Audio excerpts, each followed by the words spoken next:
Hey everyone, Julian here. Today you've been requesting it and I'm going to be showing you how to make music like 2Shell. To go along in this video, I've got the full template, this entire 2Shell style project file, samples, MIDI, presets, the entire everything from this video that you just heard in the intro is available at the top of the description on my website. Definitely go grab that. It's a great way to make the best track of your life today. Links at the top of the description. Thanks for the support, guys, and let's dive in. Alright, so we're at 162 BPM, pretty fast, and the first thing we got here is this synthesized kick. So this is a synth kick. I was studying their tracks and I noticed, the first thing I noticed is like, obviously when you're making something like this, you know, kind of 4 on the floor, like techno, breakbeat type stuff, the kick is going to be pretty loud. But if you listen to the mix, it's a bit subdued in the background. I think they're doing that on purpose to just kind of like make it a bit different from everything that you hear now with such a huge kick, right? But this is a nice kind of refreshing thing. And you can also synthesize this easily because it's not that same kind of like insane smacker kick. It's just like a nice like heartbeat essentially. So what we're doing here is we're making this kick with FM and operator. It's starting with this oscillator. You can see I've got the initial up so you can kind of make more of a punch at the start. If I get rid of that, see, it makes it a bit more full of a kick. There's a bit of FM from this one, which is an octave down, detuned.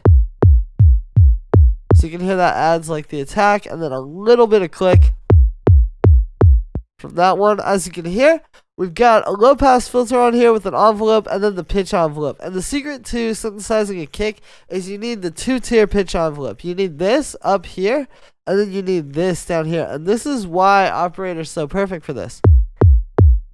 You can hear if we get rid of that, see, it's a lot softer. You need that like starting attack to really make it hit. So we've got that, but again, it's not the hardest hitting.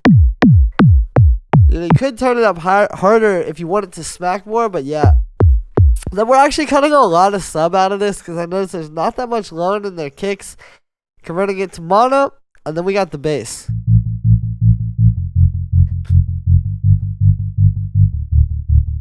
So this bass is following the chord progression, right? We got A minor, F major, G major, D minor. So for the key of A minor here, it's root note, 6th, minor 7th, 4th. Right, you know, pretty simple. This is kind of like the kick though. Like it's a bit of like a sneaky bass almost. If you listen, it really drives things. Because when you just have the drums, right, you can hear like.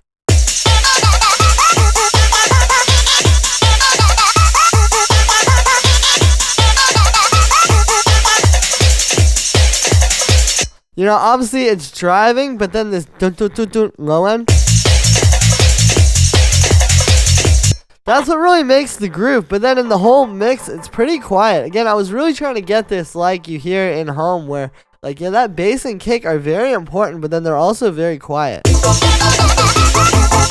just very forward-thinking and different, I think, and it sounds very interesting sonically. So what we got here is an operator. It's just a simple sine wave with a little bit of FM detuned from a second sine wave.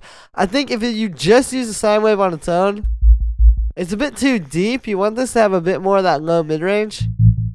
So this is perfect for that. We got a low pass filter as well. And then it's literally just being sidechained to the kick and that's it. Then we have the main pad.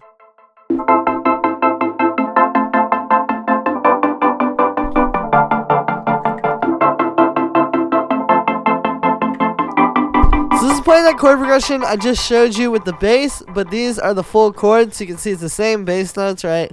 A, F, G, D.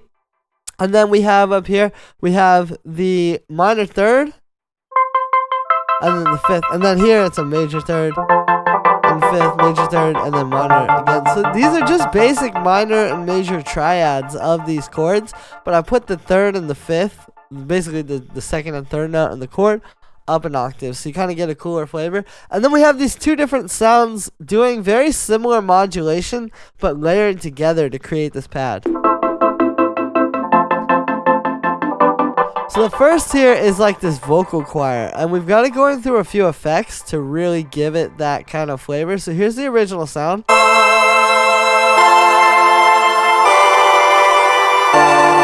It's honestly really cool. Like that on its own could work. But what I'm doing is I've got it going through the spectral blur, which you can hear really helps give it that kind of like synthetic almost texture like you hear in a lot of these guys' sounds. And then we have this auto filter and the auto pan, which are kind of working together. You can see they're both doing eighth notes with the saw down on the LFO. So essentially you're getting the filter going do do do do, and then like a volume modulation after that. And that's how it's matching up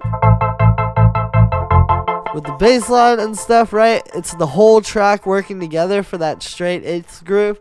We got a high pass filter, and then we're just side chaining it. And then for the other layer, what this one is, I'll turn off all the effects on that.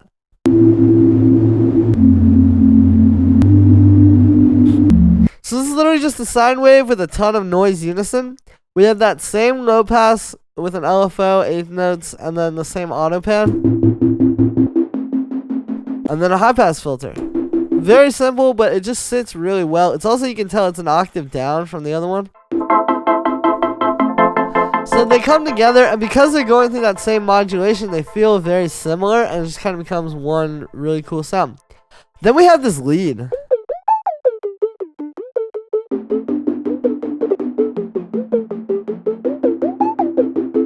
So yeah, this is one of those crazy kind of synthetic, like almost like hyper real, super wide leads like you hear in these tracks. Now we're in the key of A minor here, so for this actual like melody that this is playing, it's really just pretty basic stuff in like an A minor scale, right? You know, if you look, it's a lot of fourth and seventh.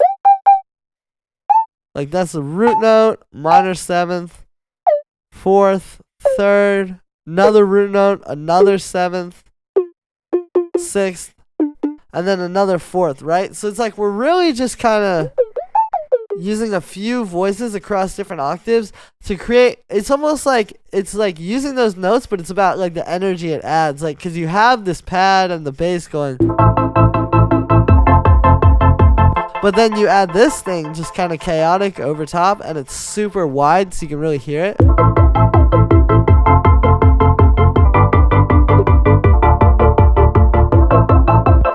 For the sound, this was made with analog. It's just a sine wave on its own, very simple. But what's important is it's got a bit of vibrato, which you're hearing a lot of, and also the glide to really get that like where it's gliding around like that. See, there's without it, it's not got that same kind of feel. So we got that moving around. We got some chorus, as well as a bit of Haas effect to spread it out. All the Haas effect is you're basically taking the signal, you're splitting into the left ear and the right ear. The right ear has a little delay, like a little, like 10 millisecond delay from the left ear, so it spreads things out. Here's without it. With it. So it's great for something like this to just make it like insanely wide and like right on top of the mix. We got this being sidechained to the kick, and then we're high passing it. Then we have the vocal.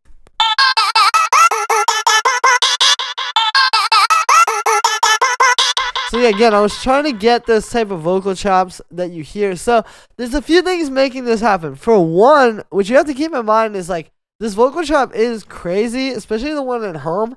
But it's not just the vocal chop. It's the fact that every single one of these synths that I've shown you so far has that kind of eighth note rhythm, and then the bass is underneath that with the kick helping that. So then the vocal chop also having that rhythm, like a big part of that is the other stuff. It's what makes you hear it and say, wow, this is all coming together so well. I wonder how they do that. Well, they're making every single element kind of work toward the same goal, right? So with this, what I did is it's this vocal. I'll show you the original vocal. Put it down. Whoa, now I can't go. It's like these old vocals, right? And so I did the thing where you just slice the new MIDI track by transient, and then created this. And I actually just created this pattern basically off of everything else. I already had all the other synths. And then I actually ended up pitching like a lot of these individually. You know, like if you go into the controls here, you can see like that one's +3. This one's +8. This one is another +8. So you can see they're all at different pitches. And basically, you just want to make the pattern and it'll sound pretty good. And then just go through and find any that are messed up and just fix them. You know, it's not really that hard to get it actually pretty crazy like this. And then all we have on there for effects is just a bit of delay, high pass filter, and then we're side chaining it. Then we've got the drums. As you can hear, the drums are very much in the high end, and I think that's the first thing you want to keep in mind before like talking about how to do any of it. It's really just like, what are you aiming for? Like, you have all these synths that are like, you know, kind of low mid-range. So something like these super high, you know, bright, sparkly breakbeats is gonna fit really well over that, right? So the first thing is this. So we got these two breakbeats. I have this champion break.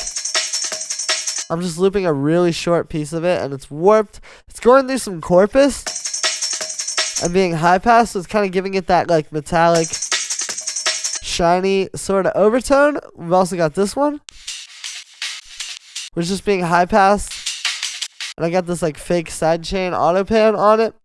Then on the group, we've got a little bit of saturation, high pass filter, and then another fake sidechain, because this was kind of getting in the way of the snares. Then we have some hi-hats from the 606.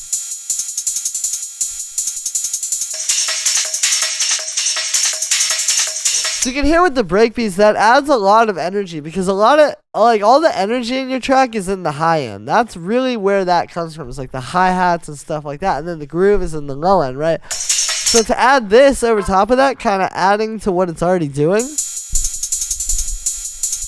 going to add a lot of energy to the track. Then we've got this breakbeat.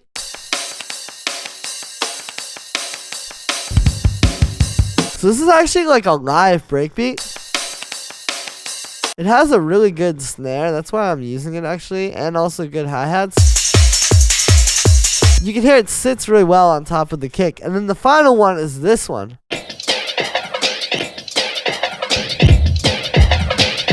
So we're taking this breakbeat, and then you can hear it already has a little bit of a phaser in it, which is cool because it's adding texture. But then I'm adding even more, so it's just constantly moving.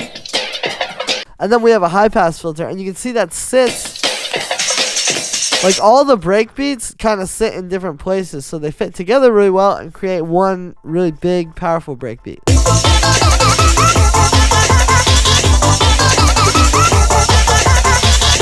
And yes, so that's it for this one, guys. Thank you very much, and let me know how you like this video in the comments. Like I said in the beginning, you can get this full project files, samples, MIDI, presets, the entire template from this video. This entire 2-shell style template for Ableton is available at the top of the description on my website. Definitely don't miss out, guys. This is the only template like this I've seen on the market for this style, and I know a lot of you guys have been wanting to know how to make these guys tracks. So yeah, thank you so much for the support, everybody. I hope you enjoyed, and I'll see you tomorrow with another video.